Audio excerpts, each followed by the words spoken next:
cares to ask about your diet and your lifestyle and how you're sleeping and how you're feeling and the emotional load that you've been carrying all these, past decades. It's actually about understanding you from day one. So which goes to say that your psyche, which is your mental state, affects your neurological state, which affects your hormones, which affects your immunological system. It's all interconnected. Homeopathy, honestly, is much more than just an alternative system of medicine. It's a part of what I've been raised with. Patient comes and tells you, okay, we have eczema, and you give them something to kind of put on that eczema, and then that's it. Maybe for a day or two or a week or a month, that patient's better, but then a month later, the patient's coming back with either symptoms that are much more worse than what they came into you with, or this disease has now decided to take some other part of the body and show itself in another way. We don't treat the symptoms specifically, we also treat the emotional aspect behind those symptoms. Most of our practice is trying to understand the person behind the disease. It's never just about the symptom. You take something from nature to help treat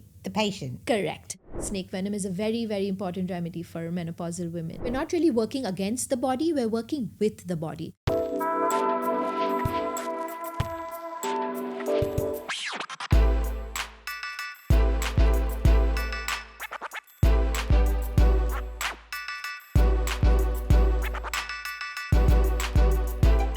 Hey, and welcome to the Forties Formula, your go-to place for insightful discussions on navigating the 40s and thriving in this transformative decade. We're your hosts, Jasmin and Amanda, two women that are passionate about exploring the challenges and adventures that come with turning 40 and what lies ahead.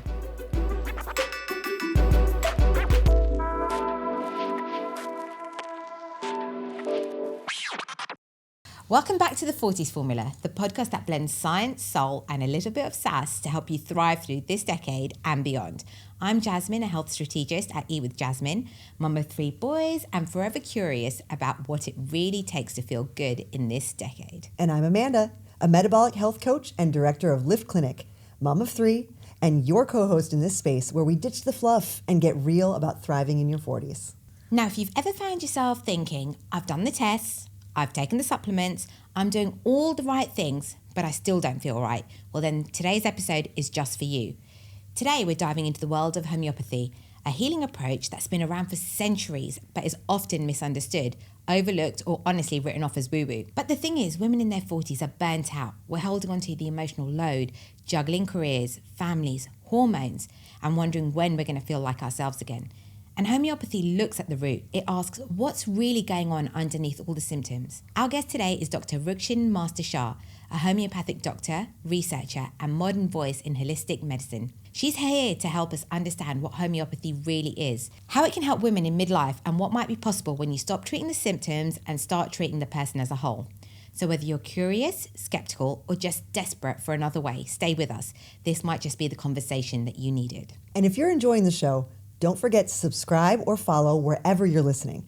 It's a free way to support what we do. And if something in this episode really resonates, please share it with a friend. You never know who needs to hear this. But we'll be right back just after this. All right, before we dive into today's episode, let's talk about something that makes our lives way easier. And tastier, because let's be honest, between work, workouts, and life, we don't exactly have time to wrestle the trolleys at the supermarket. Which is why we've been with the Meat Club since the beginning of the Forties Formula. Yep, they've had our back since episode 1 and tasty dinners on our plates too. With the Meat Club, you skip the supermarket chaos and get premium nutritious proteins delivered to your door on your schedule. It's a subscription that actually simplifies life. No last minute grocery runs, just quality meats, seafood, fruits and veggies always ready when you are. Their mission says it all. Good food is the foundation of a great life. And with the Meat Club's delivery, it's coming literally to your doorstep. This is where quality meets convenience, and we're here for it. All right, TMC drop check. Let's see what we got here. Oh, well, first things first, you can't have Taco Tuesdays without snapper. But what about salmon? Because that's definitely our favorite. Okay, fair enough. But chicken breast, that's the workhorse we're eating every single day. I think it's all about the chicken thighs. Oh my gosh, chicken thighs. I don't know if I could get one down myself, but I do know that this mince makes a mean burger. Who wants burgers when you can have a grass-fed beef eye fillet steak? Okay, that is amazing. But with that steak, I would definitely be serving this delicious broccoli and spicing it up with these chilies. Okay, you've definitely won there. I have got some coriander, some cherry tomatoes. I mean, check out the colour on those. And for dessert, strawberries. We also got some fruit for the kids, which they will love. And one of the coolest thing about the subscription, an amazing quality chef's knife and a beautiful wooden cutting board. Honestly, it's the easiest way to eat well without overthinking it. So if you're ready to upgrade your meals without adding to your mental load, head over to themeatclub.com.sg. Sign up for the flexible subscription, no lock-ins, just high-quality proteins delivered straight to you. And don't forget to use our code TFF12 to save $12 off your first order. We'll drop it in the show notes or you can find it on our Instagram. The Meat Club, where quality meets convenience. Hi, RUKSHIN. Welcome to the Forties Formula. Hi, Jasmin. Nice to be here. I'm so happy I get to speak my voice today and have a nice discussion with y'all. Oh, We're so happy to have you here. Yes. RUKSHIN, the first question I would like to ask you is, if a woman in her 40s walks into your clinic, she's feeling exhausted, she's overwhelmed and inflamed, what is the first thing you would look at that conventional medicine might miss? Okay, so this actually happens more often than not, where I have women walking in their 40s. They come in after visiting multiple gynec clinics. They've not got the answers that they're looking for. Someone diagnoses them as fibroids, and then the other gynec's like, no, it's not fibroids. Maybe it's just a cyst. And the other one's like, oh, maybe it's just some hormonal imbalance. And they're so confused by the end of it. They don't have enough answers. And when they come to my clinic, honestly, they walk off with having felt like they've been heard. Mm-hmm. And this is something that is so important for women to feel like, they get to talk what they actually wish to express to the doctor. Most of the times, and even recently from my own experience with my last OBGYN, as I just delivered, I think they have about 5 to 10 minutes to hear you out, and then that's it. Yeah. And most of the times you'll end up leaving the office thinking, oh my God, I forgot to mention this, and oh my God, I should have probably said that. No one inquires about your history, which you've had, let's say, since the time you started your menses, or your mother's history or your family history. Nobody really cares to ask about your diet and your lifestyle and how you're sleeping and how you're feeling and the emotional load that you've been carrying all these, past decades. And so when they come to me as a homeopath, we start from the beginning. So it's not only about the symptoms that you're feeling today as a 40-year-old, which could be your perimenopausal symptoms, which could be your lethargy, which could be the hormonal imbalances and the excess of estrogen and the low progesterone and all of the other conventional lab markers that they come with. It's actually about understanding you from day one, what you've been through in this journey, starting from your childhood experiences, starting from the relationship you've had with your siblings, with the relationship you've had with your parents. So it's not only about addressing that superficial layer, it's more like peeling off an onion where you have layer on layer on layer and you try to dig deep to see really where did this start from, where did that first emotion start from, where did that first symptom start from.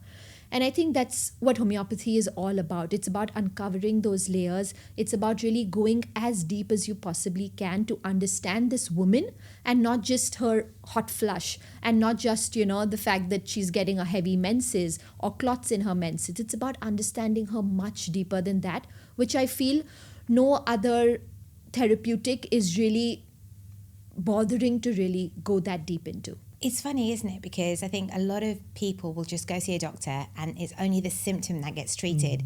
But what you're saying is it's not just that symptom. It's going to go all the way back and not only look at physically what's happening, but also emotionally and mentally as well. Very much so. And this is something actually which we're very recently now getting research involved into as well, right? So probably 2 decades back, if I told someone, oh, it's because you were, let's say, abused as a child, that you're now getting your menses, early, or you now have PMS related symptoms, people would be like, how is it possible? How the heck is it possible that this is related to that?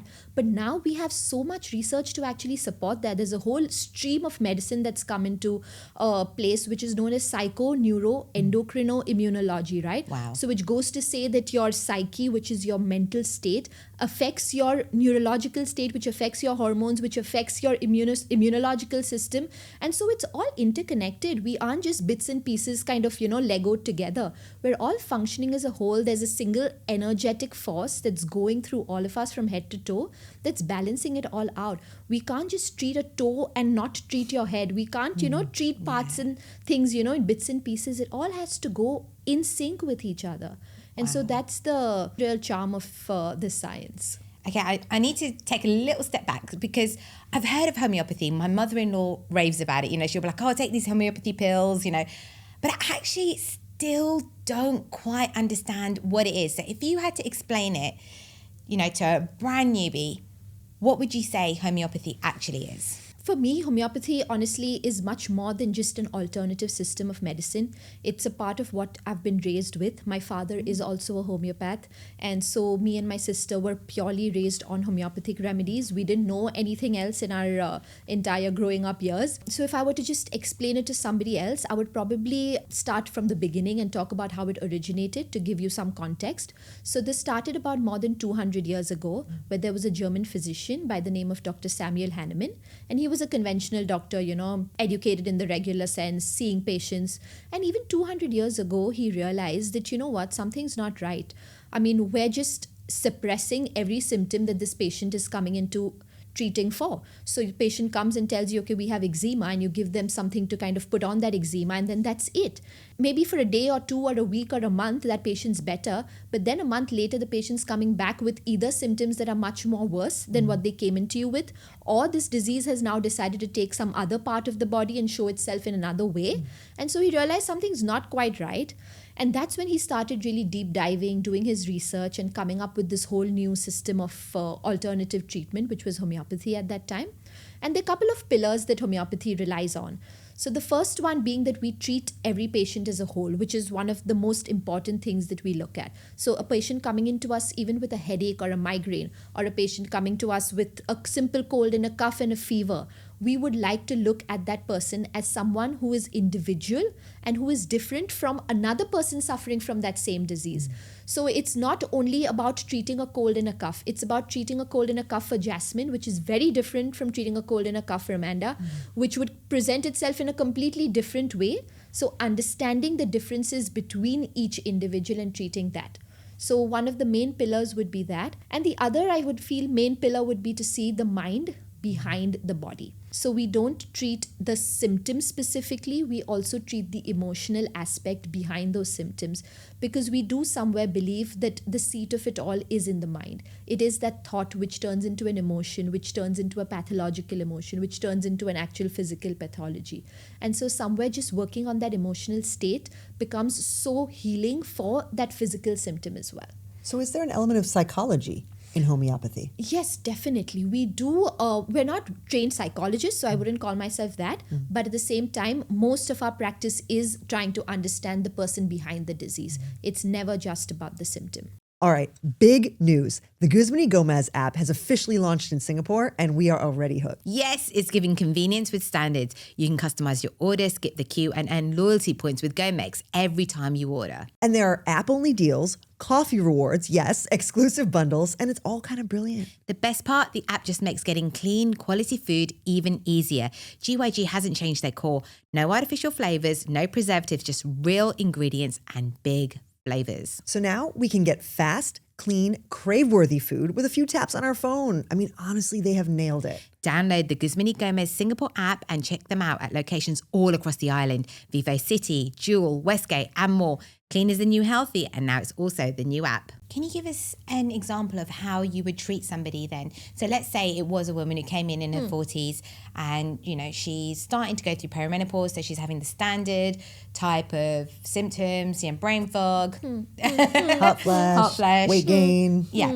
What sort of approach would you take, and what is the treatment that you would give her? So the minute a patient walks into the cabin, it's first about understanding their symptoms, because generally when they go to, a doctor, that's the first thing they would like to talk about. Yeah. So we start with that, so they feel like, we're kind of working on the same page. But then eventually it dwells deep into much more symptoms. So let's say I start off with the physical complaints, but then I ask them, okay, besides these symptoms, what are the other complaints that you have unrelated to these symptoms? And so generally they'll come up with, okay, I've always had an upset tummy, I have a lot of bloating, or it could be a migraine that they've had, from the teenage years. So we start going into these associated complaints of the body, not related to the perimenopausal symptoms or menopausal that they would come with. Then we go into something which we call as generalities, which is basically understanding you from head to toe, which is your appetite, what you like to eat, how you eat, how often do you eat, what are the things that don't agree with you, your intolerances, your allergies, how much water do you drink, do you like it cold, do you like it room temperature? All of that matters to a homeopath when they're trying to assess you. how well you sleep, how many hours do you sleep, is it easy for you to fall asleep, or do you wake up multiple times in the night? Things like this which differentiate each and every individual from the other. You're sweating, which part of your body do you sweat more on? The face, for Does Does sure. it does it have a smell? But it's not everyone on the face, right? Someone will tell me it's just the upper lips, and some people are like, we only sweat more on the top part of our I'm body. an underboob Yeah, situation. yeah. So everyone has such unique characteristics. So it's about picking up all of that then, which is, as I said, we label it under the generalities, and then we go into the mind. And so that's when there are two different aspects that I would talk about. One would be we understand their personality. So what they are, what do they like, their hobbies, what gives them happiness, what gets them angry, how do they show their anger. Some people are very quiet with their anger and they withdraw. Some people like to express their anger and, kind of let it all out. So try to understand that aspect of it, and then go into their entire life situation. So starting all the way, as I said, from childhood, I like to understand, how was they raised, were they financially, any stresses, were they physically any stresses, what was their relation to their mother, to their father, did they feel abandoned, did they feel secure, did they feel that kind of love that parents should display for their children, and then going into their college years and their friendships, their relationships, how every single aspect of their life played a role. And most of the times, of course, a patient would be like, but is this really relevant? I mean, why are you getting into all of this? And of course, some people like to talk about it and they're really looking for an outlet to really express all of it. And some women are like, okay, you know what? I'm not really comfortable, going into these aspects of my life because I don't feel it's related, which is when it becomes really important to explain and understand to this patient that, okay, you know what? All of this is a buildup of what eventually has led to these symptoms. And again, as I said, now research has really caught up with what we've been trying to say for the last 2 centuries, and so we now actually have been able to prove as to how every emotion that they feel early on in life, and so they call these as adverse childhood experiences, how they have an impact on a perimenopausal patient, and how it kind of leads to early menarche, and how it leads to PMS disturbances and estrogen dominance and all of that. I feel like you're sharing my story right now. Yeah. And which is to do with how you've been treated as a child by your parents, whether it's physical abuse, whether it's sexual abuse, whether it's how you've kind of maintained a relationship with your siblings, and all of that has a role to play in your 40s. So it's all kind of interconnected, and so which is why we get into that aspect as well. And then once I kind of have this whole detailed record of everything together, that's when I try to then study the case, individualize this case, and kind of try to figure out which substance in nature would be the most individualistically synchronous with this patient's symptoms. Wow. You take something from nature to help treat the patient. Correct. Yeah, Correct. that's my understanding of homeopathy. Okay, so you have Correct. to understand, my husband's an allopathic physician. Okay. So definitely in that category, right? But we do some lifestyle medicine work at the clinic that we work at. So a lot of what you're saying rings very, very true to us. And as a coach, the coaching approach is very similar to what you're talking about, where we go deep into the client's history, the way that they process information, limiting beliefs, stuff like that, right? But I would say the biggest stereotype that I'm familiar with about homeopathy is that you guys take leaves and herbs and put them in little droppers and divvy them up based on whatever. So can you clarify Yes. when you get down to the nitty-gritties of it, how do you match up those things from nature? Coming to how our remedies are made, I think that's a very big controversial Yeah. topic, right? Or just unknown, homeopathy. yeah. Yes. Our remedies are made from everything that you can possibly have around you in nature, whether it's plants, whether it's animals, whether it's substances made from animals. We even use certain compounds made from human cells to make our remedies, and we use certain minerals and elements that you find around you. I've heard of things like snake venom as well. Yes. Very important for actually treating a lot of menopausal symptoms. So lachesis, which is made from a snake venom, is a very, very important remedy for menopausal women. And Would colostrum come into your... Yes, we Okay, use because when you said colostrum as human, well. I was like, I got a Yes. human remedy. We colostrum. actually use bovine colostrum sometimes for the kids. Yes, so we use human colostrum as well. We use remedies made from the umbilical cord, from placenta. Oh, wow. Did you know I encapsulated my placenta? You did. I thought yes. about it. I never did. I did with my eldest, not with the twins. I didn't have time. They were just And came you to- took it? I took it. The whole thing. The whole thing. Yeah. Thoughts? Yeah, no, I think people do it. I haven't done it personally, Yeah. But I know that people do compound the placenta, and they do have it, and it's supposed to be very, very beneficial for the mother to kind of, I thought it would help with my iron for stores postpartum as well. and Yes. postpartum depression. I heard that it was good to sort of, The latter Yes. I've heard, more Yes, 100%, evidence toward that. But 100%. But yeah, so our remedies are made from everything that you could possibly see or feel around you. And there are more and more remedies that are coming up into our literature every other day. So I would probably believe we have more than 3,000-4,000 remedies now at our disposal. How do you decide what remedy is relevant for, a particular person? Because like you said, everyone will have a different reason for feeling a different symptoms. How do you figure out how to connect it, and how does it all work? Like, does Jasmin need snake venom for her cough and cold, and I need some colostrum? Or, who needs what? This is something which is known as drug proving, drug proving. Okay. Which is basically what we do is as homeopaths, and so this is how the literature of all of these remedies has come up, whereby we give the remedy to healthy people before. And so we try to understand the symptoms that they are eliciting from that remedy. So for example, if I were to do the remedy lachesis, I would take a group of, let's say, 20 to 30 women, try to understand them completely from their original symptoms of their own characteristic personality, blah, blah, blah, note everything down. Then we introduce the remedy lachesis to them, and we see what are the newer symptoms that are coming up after introducing this remedy. Then the person who's kind of doing the drug proving should be knowledgeable enough to understand which are the new symptoms that have come up from all of these 25-30 women. We accumulate all of them, whether it be, so for example, some women would be like, okay, after I started taking lachesis, I started developing this kind of throbbing which came up on the right side of my head. So we know that, okay, lachesis has a symptom, which is headache, not on the right side, more on the temples. And so similarly, for every single part of the body, we try to derive these symptoms, create a whole list of symptoms from that, which becomes our database that we base our prescriptions from. So now the next time I get a patient who comes in and tells me, okay, I have a pain which is on the right side of my temples, which comes on, it's more in women, it's more in menopausal women, I'll be like, okay, lachesis did approving of this particular symptom in a patient. So I will then know that this is to be given for that. Unfortunately, it's not so simple, because I have to then match a whole group of 25 to 30 symptoms from all of the 3,000 remedies that I have in my database. And so it's a very skilled art. So it's not only a science, we call it the art and science of homeopathy, because it's also an art to be able to match a picture of a patient to a picture of a substance in nature. Because the only thing that I can think of is, when you give like a vaccine and then your body develops antibodies to help protect you from that. Is it a similar type? Correct. So actually, the first vaccine that came out was under the same principles that homeopathy was trying to advocate for at that point of time. And so we believe that there's a very synergistic kind of a way in which both of them do land up working, which you're right, it's very similar. So let me give you an actual simpler example. For example, an onion, right?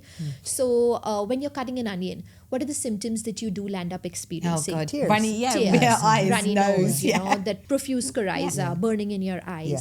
So the remedy that we make from onion is known as allium cepa. And so when a child has an acute coryza, so let's say they have an acute cold that's coming on, which is a runny nose, which is burning of the eyes, which is watering of the eyes, we give a remedy allium cepa. And so if you understand, that's the kind of effect that we do produce. So now with an onion, it was more cutting the onion, but it would be the same thing as taking an onion and, developing those same symptoms. We match it to a picture of a child who's experiencing those same symptoms and then give them that same remedy. Yeah, I'm just trying to sort of get the sort of gist of everything. So by taking it, it helps with the symptom rather than causing more symptoms. Of course. So in a diseased person who already has the symptoms and the right remedy is given, it'll help in alleviating those symptoms as well. But not in the way that we want to suppress the symptom, right? So that's the big difference when it comes to conventional medicine and, any kind of alternative medicine, where we're not really working against the body, we're working with the body. So even let's say for a cold, cough and a fever, and I work a lot with kids. So, parents will often be like, giving the homeopathic, is it the same thing as giving a ibugesic or a a crocin or a, something like that. And so it doesn't work the same way, because my aim is not to reduce the fever, or my aim is not to simply get rid of the coryza and get rid of the cough. It's to help the body in actually doing what it's trying to do anyways, which is get rid of the fever and get rid of the cold and the cough. But it's just more of an immune support. And so similarly for women in their 40s, when I do land up giving the remedies and they ask me, what's it supposed to do? Is it supposed to act like the estrogen or the progesterone or the, hormonal replacement therapies or things like that? It doesn't work that way, because again, the whole aim is to balance out the body. Once the body is in balance, once the body is in sync, once the cells really are communicating better with each other, automatically a lot of the symptoms get managed and come under control. I mean, that is very similar to what we tell clients in our clinic as well regarding metabolic health. Right? So it's like, well, when will I lose, this amount of weight? Or when will I, it's like, well, once you actually balance your body composition, where you have enough muscle and your body fat's under control, then the other things will kind of take care of themselves. I feel like that holistic approach is so similar even across different disciplines. Exactly. And your mind, body and soul has to be in a certain sync, Absolutely. right? And so I feel like even when women come in, right, and we see that a lot more, for example, in India, where a woman would come in with these perimenopausal, menopausal symptoms, and, we would discuss all of it. And eventually, while talking to her, you realize that, this woman has suppressed every emotion she could possibly feel, starting from the way her mother-in-law treated her, to the way that her husband didn't speak up for her. And, now her kids, kind of walked all over her, and, she's lost her ambition, or she's lost, everything else that she kind of valued in life. And explaining that aspect to her and, asking her to change her emotions and her thoughts and, belief systems around it, and standing up for herself, speaking up for herself. All of that in, sync with homeopathy works beautifully. Yeah. And which is why, when you're dealing with anything, it has to be a work on every single layer of this woman. What would you say to people then who think that homeopathy is a placebo or a sugar-coated pill? How would you respond to that? Unfortunately, pharma is a bully, and pharma has bullied homeopathy for the last couple of decades. And there have been all sorts of articles, that come out in all sorts of media about, how homeopathy doesn't work and, blah, blah, blah. Luckily for us, because we've invested a lot into research, and so now even in India, for example, we have a huge government body that's only dedicated to doing research in homeopathy. There's a whole government wing called Ayush that's come into picture that's supporting alternative medicine. And so similarly, there are many other institutions all over that are working very hard on trying to prove alternative medicine and how it works. We have enough and more scientific papers now to show them and to tell them that, okay, we've done this study, we've done placebo control, we've done double blind, we've done single blind, we've done every single, scientific requirement that there is. And in all of these studies, we've gone on to go and show that, okay, homeopathy has shown better results. So I myself did a study on autism back in India for my PhD, where we did a whole placebo control study. So half the kids were given homeopathy, half the kids were not given homeopathy. And we saw a substantial improvement in these kids with autism and their symptoms in the group that was given homeopathy as compared to the placebo group. So we do have enough science that's backing us up. We do have a lot of studies that have been done on animals. I work, as I said, a lot with kids. You can't do, homeopathy works because, homeopathy doesn't work because it's a sugar pill on kids. I mean, you can see the improvement. With a dog who has cancer, when you see that tumor regressing after homeopathy, you can see that. There's no way you can say that, okay, it was a placebo effect that came onto this dog, or a placebo effect that came onto an animal. So I feel like those things really go on to prove and, support all the work that a lot of the homeopaths have been doing for the last couple of centuries. And that would be my answer to them, to really actually dig deep and not simply go on to what media is trying to tell you. Unfortunately, alternative medicine, herbs, homeopathy, they can't be patented. Yeah. So because of that, there's a lot of, backlash that we'll end up facing. And unfortunately, it is what it is. But it'll never be big bucks, right? Yeah. So therefore, it'll never have that kind of exactly. clout behind it. Exactly. Are there limits of homeopathy? So you just mentioned cancer, in terms of tumor regression in dogs.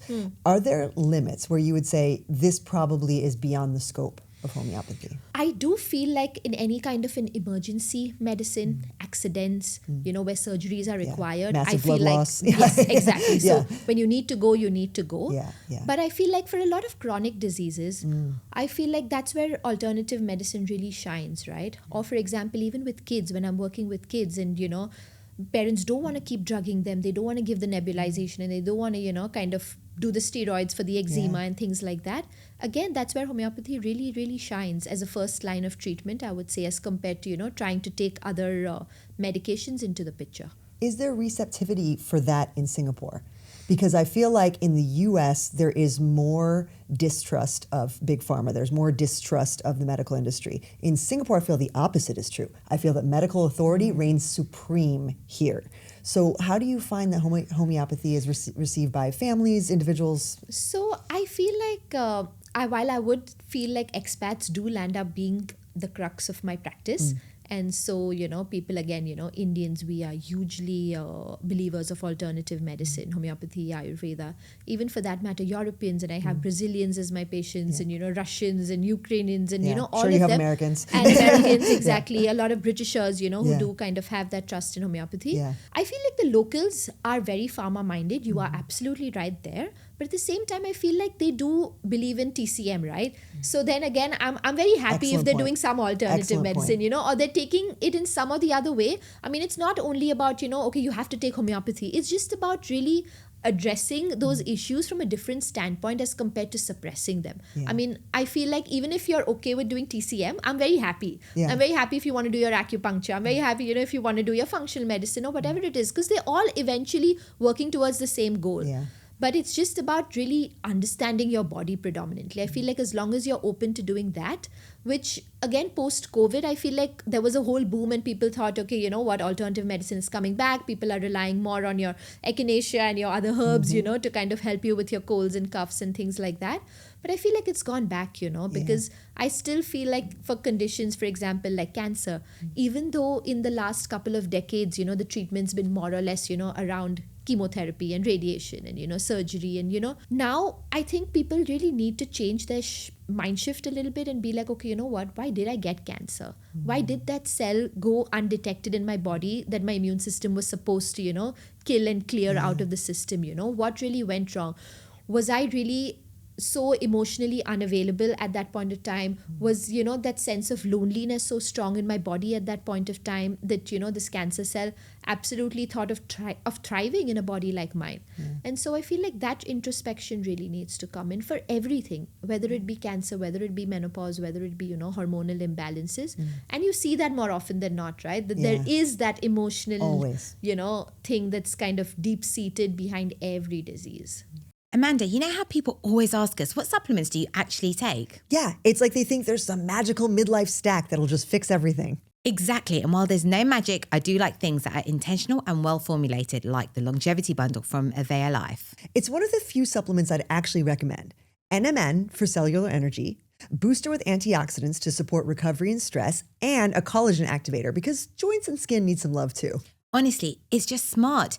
3 products that support how we live, busy, health conscious, and not here for the gimmicks. You can check it all out at avea-life.com and use code FORMULA20 for 20% off at checkout. It's clean, effective, no fluff. How do you determine whether it's lifestyle, their gut, their hormones, their emotional well-being, or do you just think it's like an overlap of everything when it comes to finding the root cause of what's going on? I generally find it's an overlap. Okay. So homeopathy is not very big on testing as functional medicine is. So while we do, of course, we would love to look at your lab reports and we would love to see, where you're standing metabolically. I feel like it's a lot about really understanding a little bit more deeper than that. And so I would technically work on everything. My advice to the patient at the end of a consult would not only be, okay, take this medicine and go home. It would always be, okay, you know what, let's work on this. Let's work on, your diet. Are you exercising? Where's that going? Or your emotions, your relationships with your partner, your relationships with your children, how is that going? Your supplements, okay, you know what, maybe we should start taking an omega. Maybe we should, introduce a vitamin D3, things like that. So I feel like it has to be an overall approach when you're coming to any kind of an holistic practitioner, where you're not only just, because I feel like at the end of the day, if I'm giving you medicine, I'm working like a conventional doctor where, I expect that that's going to just work on you and then that's it. But that same lifestyle that kind of created this disease has to be changed if you really want to get better. You have to look at, what food you're eating. You have to change a lot of things around your life to feel that way. And so, yeah. Are there any therapies that work well with homeopathy? So homeopathy is luckily one of those systems that works well with everything. And so, for example, even when women come in, for example, who have diabetes and, who've been on medications for the last decade, and they always ask, can I take homeopathy along with the medications that I'm taking, along with the metformin or along with the insulin? Homeopathy can be taken with everything because it doesn't work on the same plane that any of the other modalities work. The plane that homeopathy really works in, as I explained, is the energetic plane. So for us, it's about balancing that energy in the body using our medications.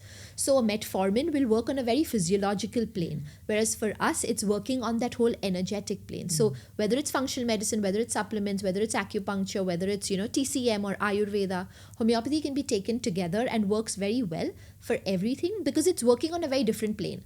It's doing its own thing, no matter whatever else you're taking. That was going to be my question, was Ayurveda. Yes. So is there any, so Ayurveda, my understanding is there's 3 different typologies, right? You're a Pitta or a Kapha or a... Well, you know more than me. I had no idea what it is. Only because I went and did an Ayurvedic medicine consultation when I was in Sri Lanka. Okay. And they said I was a Pitta anyway. But is there any such typology in homeopathy where you kind of divide people into categories based on a kind of cluster of symptoms? So there are, and we call them as miasms in homeopathy. Miasms. Miasms. Yeah. So basically, it's about you're a soric miasm or you're a psychotic miasm. So I hope I'm not a psychotic miasm. That does not sound like a place I need to be.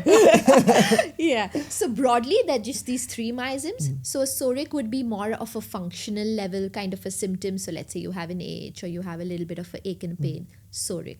Psychotic would be more of an overgrowth, right? So any kind of cells that are multiplying, whether it is a ovarian cyst or whether it is a lipoma, or diabetes for that matter, right? For example, when you don't have enough insulin, cells in the body, so any kind of decrease or increase in the number of cells that could kind of clump together, we call that psychotic. And syphilitic miasm, which would be the most destructive miasm, would be conditions and diseases where there would be actually hardcore necrosis, for example, or tissues dying, or cancer for that matter in its end stage, and things like that would go into the whole syphilitic miasm. So we would broadly classify them into those miasms, but it's not something that we actively use when we're prescribing, or it's not something at least I actively use when we're prescribing. So that's more of kind of like a foundational knowledge for you, and then you draw from all of those patients. Okay. For me, I think the most important thing is just talking, right? So you just talk to your client and you just talk and talk and talk to a point where where they really realize, a lot of the things in their life, because no one's really spoken to them that way, or no one's really asked them those kind of questions. And so women in their 40s would come in and I'd be like, could you explain, describe yourself, to me, or give me a little idea of who you are as a person. And they'd be like, oh my God, I haven't really thought about this. And, you're now in your 40s and, you don't really still know who you are because no one's really asked those questions to you, or you haven't really taken out the time or got the time to really think about it yourself. Yeah. Which is just quite surprising for them as well, because it's a big realization that, oh my God. So you've mentioned that you work with children as well. Do you find there's patterns that might be repeating between sort of mothers and their kids? Oh yes, 100%. And so mothers see that very often, again, when I ask them that question, right? And so let's say a mother would get me a child and the child has, extreme amounts of anxiety. And I'd be like, okay, could you describe your pregnancy to me a little bit? And she'd be like, oh my God, it was an IVF baby. And, we were always worried what's going to happen. And, there's just something as simple as that, that pattern of what the mother felt during her pregnancy passes on to the child, and the child kind of, then develops a similar state. Yeah. And so 100%. Well, and I have to bring up the article that just came out that I posted about the other day. Which one was that? The one about how mothers who exercise and lift weights in pregnancy, their kids have better muscle tone at birth and more muscle development in their first 5 years of life. I mean, that's real talk right that there. Is I mean, so what happens in utero doesn't go unnoticed in those early years of life is the whole point. In so fact, everyone lift weights. I was just going through another study that I was researching for this talk, where it was done in Singapore, where they found out that the mother's mental state and her happiness levels when she was in her 36 or 38 weeks of pregnancy actually impacted how the kids felt when they were 7 years old. Yes, wow. I saw that. That's part of that came up in research for my book. Yes. I mean, these in utero, there's more and more in utero research that now we have longitudinal data to back it up. And we've been taking those symptoms in homeopathy for the last 2 centuries, where we always ask a mother who comes in for a consult for a child, how was your state during pregnancy? How were you physically? How were you emotionally? Because more often than not, it's transmitted. Yeah. And most of the times moms land up feeling guilty when you ask that question. They're like, oh my God, did I do something wrong? Is it because of me, that my child is like that? But it's not that. It's just about more understanding that state of the mother, during that point of time. It's funny you say that, because I was in the UK while I was pregnant with my first child. My husband was here in Singapore, and I did have this sort of constant state of anxiety a little bit. Is the baby going to come early? What's going to happen? And actually, my eldest son, sometimes he has these tendencies to feel like he's got a bit of, it's not crazy, it's nothing serious, but, he does have these tendencies. And I feel bad. I'm like, oh, shit, was it my fault? Does he feel this way because of the way I felt during that part of my pregnancy? But then I look at the twins, and I was here, I felt, other than feeling huge, I felt large. And their mindset is completely different. So yeah, it's crazy, isn't it? It is. And I noticed that for my 2 kids now as well, right? Because you're always anxious for your first one, I feel. I noticed that the elder one's always a little more anxious with their personality as compared to my younger one now, who's just 2 months. But I can see that she's very zen and she's very calm, and she's got her own, thing going. She doesn't need me too much. And I'm like, okay, you know what? Maybe it does matter, your state of mind for sure. And you see it firsthand. I think there's definitely truth in that. Like I said, physical, physiological, psychological. I definitely see that. Are there any gentle remedies that you can recommend to women in general that they should be taking? For example, like we are, women should be taking creatine. They should probably be taking vitamin D3 or some magnesium. Yeah, Is omegas. There omegas. Is there anything like that in homeopathic medicine? Yeah, is that right? Yeah. That you would say to women, like this? Like most of us should be taking it. Yeah. While homeopathy, as I said, is individualistic. So again, I would love it if, I would understand a patient before, they would start taking anything and everything. Sure. There are many over-the-counter remedies now available for everything, right? So for hot flushes or for menopause, we do have certain combination remedies, which wouldn't be just one homeopathic remedy, but probably they've noticed, okay, these 10 remedies really work very well on women with these particular symptoms. And so they kind of combine them and package them and, kind of market it for that. And they do work. I would say they would work on about 50 to 60% of the women taking it. So it would be a good chance to take. But at the same time, it wouldn't work for some. And then they would have that impression, homeopathy doesn't work. Yes. And that's where it sucks, right? Because then you're like, okay, you know what? Maybe you just needed something other than those 10 remedies from the other, 3,000 remedies we have. So while it's always better to get that individualistic prescription, there are many remedies that are very good for conditions, around hormone balancing or around the perimenopause, menopause stage in women. Separately, for example, I was in Guardian, and they've got these lollipops, like they're like the the honey, homeopathic the homeopathy ones. Oh, what's they're in it? Australian There's like honey and I don't know what else is in there, but there's there some are other homeopathic remedies which they've put in the lollipops for kids, and so Oh. they've made it for travel sickness, for that's cold, cool. for fever. I have not seen that. I mean, I've not been in a Guardian lately, I guess. I went in there. And I live in a picked- Guardian. I picked up a box, and now every time my son opens up the cupboard and he sees these lollipops, he's like, Mommy, I've got a cough. I'm like, no, you don't have a cough. You haven't coughed all day. Now all of a sudden you've got a cough. Oh, that's Band-Aids in my house. It's like my daughter will be like, you see this little mark? I need a Band-Aid. I'm like, that's a freckle. You were born with a freckle. Are they like Paw Patrol ones or something? All different. That's the thing. I made the mistake of getting all the cool ones. So, Right, a woman comes to you, she's flatlined, she's got no energy, no libido, no, no desire really in life. What, you obviously you'll sit there, you'll go through her sort of mental well-being, her emotional well-being. Is there anything else that you would recommend to her to do? I feel like it would start with a homeopathic remedy, definitely, is what I would ask her to start on. And then what happens is a lot of the things change after the remedy. So they often ask me, okay, what do we expect, after we take a remedy, are we expecting, that next month my menses are going to be regular? Are we expecting this? Are we expecting that? And so I feel like every remedy, again, has a very different reaction on every single person based on their constitution. So what happens is, let's say a woman like this, walks into the clinic. There could be one woman who would take that remedy and would, suddenly realize what's been wrong in her life and rectify that, right? So for example, women come from, let's say, a really bad marriage, husbands, just never been available for her.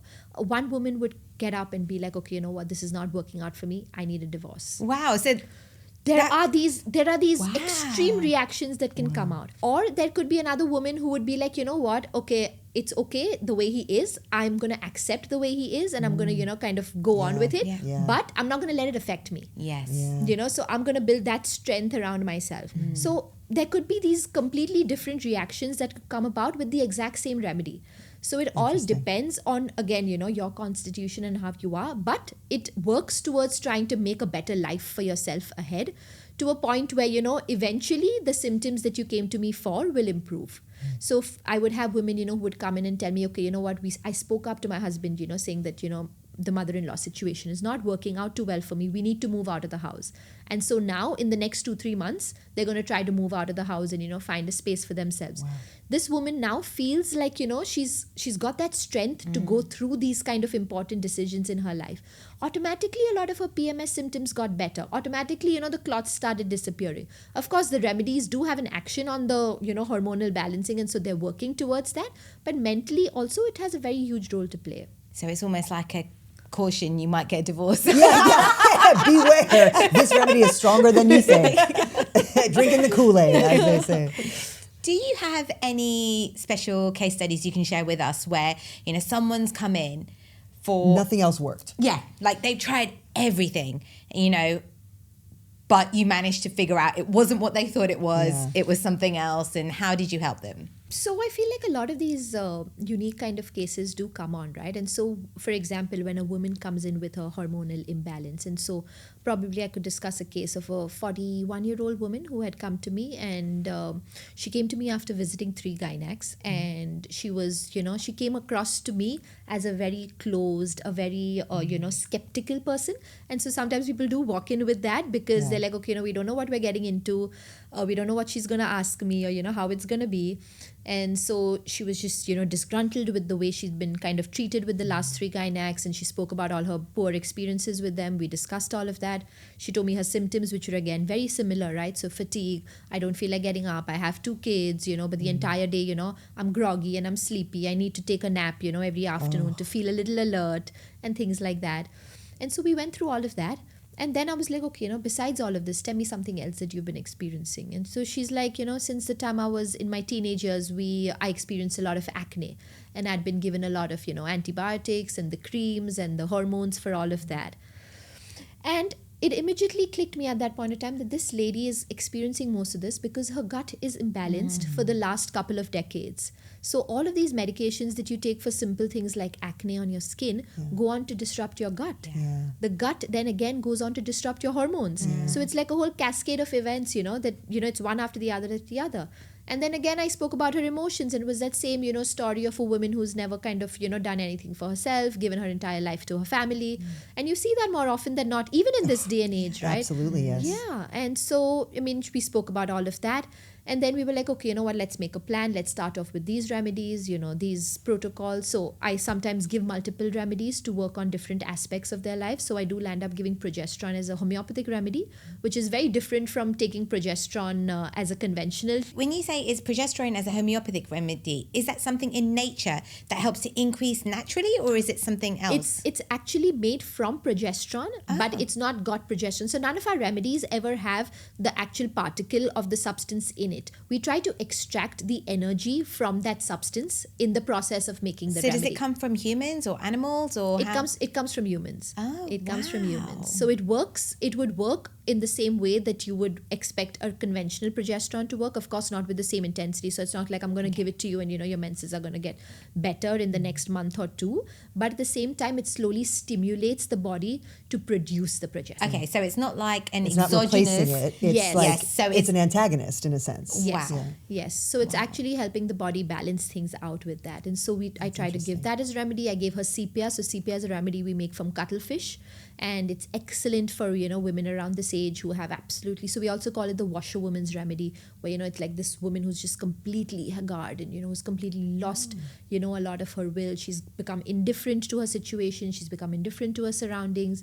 A lot of the hormonal imbalance Just symptoms. like completely lost that drive and Lost that joy. But she used to be a very, she used to be one of those women who used to be great at tennis and badminton and, all of those things early on in life and, very energetic and very physically, kind of had movement as a huge part of her life. But now suddenly she's lost, the energy to do all of that. Wow.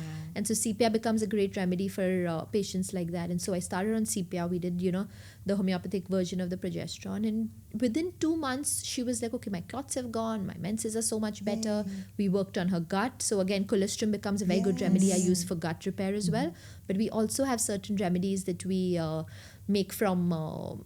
which would act as homeopathic probiotics, I would say. So we make them from the stool samples of healthy people. And so we try to extract the bacteria from that, make certain homeopathic remedies from those. I think they're going to start doing that in the NHS. Yeah. Did you see Oh, that article? really? No, I did so in not. the UK, they're going to start doing poo pills, amazing. from healthy people to get the healthy to get gut the microbiome. bacteria, Yeah. exactly. Again, and that's we one of know- the fastest ways to replenish everything that you've lost down there. It's just import it, right? Exactly. Yeah. Exactly. But then they do need to help that gut bacteria to thrive, right? Yeah. So then they Exactly. need The to make en- changes. Yes, Yes. the environment in which your gut is needs to Yeah. change, right? Otherwise, it's like putting it in and getting it out. Yes. It needs to be able to stick and it needs to be able to absorb. And That's multiply. what we need to do. Oh, So I was saying, did she get back to sports? I have to know. Did she get back to her? I have to know if movement was like reintroduced to her life. Yes, so she Yay. definitely started her exercises again. She's like, okay, I've started, 2 times a week. I've started doing my little walks and slow and steady. I feel like everything has to be slow and steady. Yeah. It's not about, one of those results that I want where, in 15 days, everything's back to square one. Yeah. Because then in most cases, those cases relapse. And we don't want the women to go back into that. We want a very nice, steady, improvement day by day, On-ramp. month by month, cycle by cycle, going up to a point where, she feels like, she's ready for life again. Okay, so from the perspective of an omnivore, I can see that they would be open to any type of strategy, remedy. What about a vegan? Now, how would they feel, or have you ever come across someone who's like, absolutely not, we're not going to be using any animal-based products? Or do you just not tell them? I mean, I'm just, wondering, what's the process behind that? Yeah, so, I feel like luckily I haven't faced that. Okay. But if I were to, I feel like I would probably just want to explain to them how the remedies are made. And so while, of course, it starts off coming up from an animal, what they're taking in is more, as I said, the energetic aspect of that element and not really an animal product itself.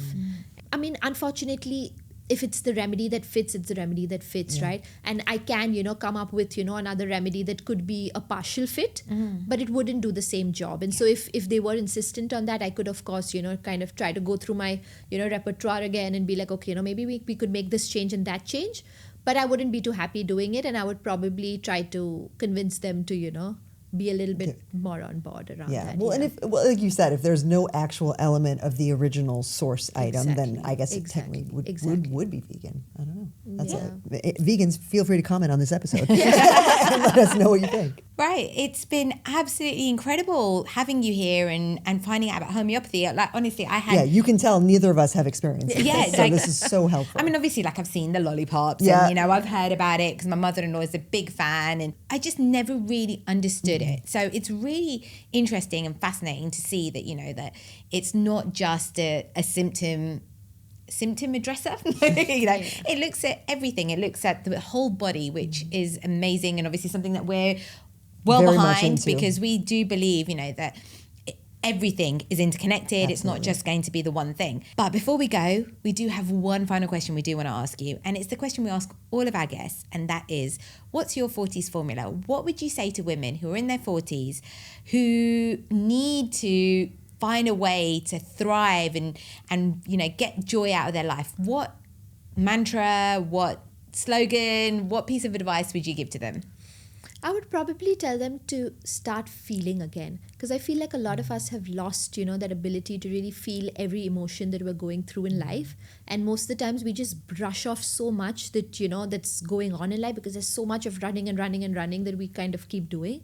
So I'd probably ask them to start feeling again, to start feeling who they are, what they want to do, how they want to live, and then plan their life based on that, make decisions for themselves and just not give a fuck about everything else that's been right, around so. and just feel what they want to do. And, kind of, because I feel like a happy woman can make her entire family so happy. Her family thrives, the society thrives, the community thrives. But it's all about feeling. It's all about feeling what you really want to do. It's that thing, isn't it? You tell your kids, take that emotion, understand that emotion, but we don't. We don't do it. We don't do ourselves. it. Yeah. We don't. And I think dealing with kids, I feel like it's either we kind of allow them to go to therapy, or I feel eventually we need to go to therapy because we've suppressed so much of that, trying to be the gentle parent and doing all of that. Yeah. I feel like we need to take care of ourselves. Well, thank you, RUKSHIN. It's been amazing. So eye-opening. Yeah. Thank you so much for having me. It's been fun to have a conversation. We talk a lot on the podcast about showing up for ourselves, but it really does start with what we put in our bodies. Exactly. I'm at that stage where I want to feel strong, clear-headed, and feel like my skin's not giving up on me. Relatable. So what is your go-to right now? I've been using Avea Life's longevity bundle. It includes NMN to support energy metabolism, booster for antioxidant protection, and collagen activator, which honestly has been lovely for my skin and joints. It's that whole body support without the fluff. Perfect for women who want to feel good, not just look good. Couldn't agree more. And for our listeners, you can get 20% off at avea-life.com and use code Formula20 for 20% off. Guys, we love coffee. And if you want to show us some love, you can always get us one. Just visit buymeacoffee.com/the40s formula. Cheers. Before we go, please remember to hit subscribe and take a moment to support the 40s formula by leaving a review on your favorite podcast platform. Your reviews will help us to reach more people and allow us to continue to bring valuable content. It should only take a moment, and it's a free way for you to support the show. You can also stay updated with the 40s formula by following us on Instagram at the 40s formula, all one word. We share behind-the-scenes insights, episode updates, and much more, so please be sure to hit that follow button. We appreciate your time and support. Thank you for being part of this community, and we'll be back next week for more empowering conversations with inspiring guests. Bye. Bye.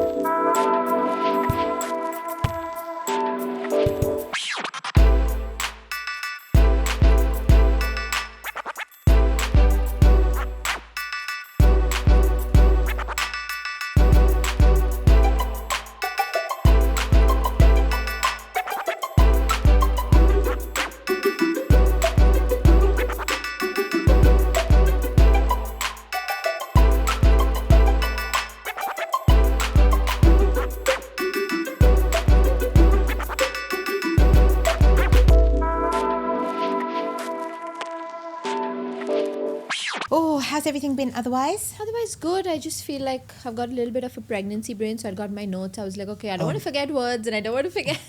I empathize so My much. God, That was seriously my craziest season. Was the It one. happened to to me be with fair. the first one as well. I mean, Yeah, I you just just- blank out, right? And then, I've got perimenopause brain every now and again, so I might forget. So no worries. But luckily, this is not live. This is pre-recorded. Yeah. Although we Yes. will be doing a live one. Yeah, we are doing a live in, episode in Okay, August. okay. Exciting. So that's going to be interesting. Yeah. So we'll see how that comes Yeah. along. But luckily, if there's any time that you need to pause, take a breather, you can. Yeah, we're happy But to I do think that. we're just planning on keeping it just fun and, just conversational, right? So I don't want to... It is. It's nothing there where we're going to be like, trick question. Yeah. Yeah, exactly. Or like, we're going to hammer you on this. No, that's fine.